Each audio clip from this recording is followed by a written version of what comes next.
Self-mastery may sound familiar, but what most people think it is, isn't.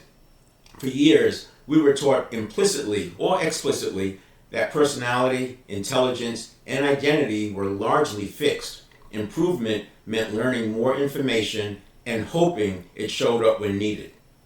What changed wasn't motivation or culture. What changed was our understanding of how the brain and behavior actually adapt, and why most change efforts fail under pressure. Self-mastery isn't about hacks, trends, or temporary boosts.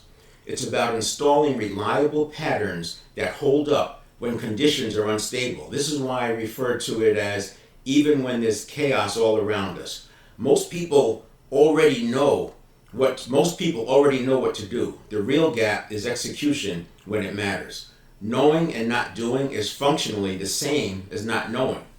This is why the 4 pillars of self-mastery exist. They aren't personality traits or philosophy. They're control surfaces, practical levers that shape regulation, identity, habits, and recovery speed. And recovery speed is much more important than people think. What looks like being regulated is actually a series of micro recoveries, often happening at the millisecond level. When trained well, recovery becomes automatic.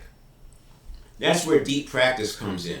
Not visualization as wishful thinking, not motivation. Deep practice is true mental rehearsal, training the nervous system itself, where habits reside. Under pressure, we don't rise to intention, we fall back to what's wired. Deep practice changes what's wired. What people call muscle memory is really nervous system memory, myelinated neural pathways, the same mechanism elite performers use under speed and uncertainty applies to decision making, emotional regulation, communication, and leadership. Identity visualization completes the loop.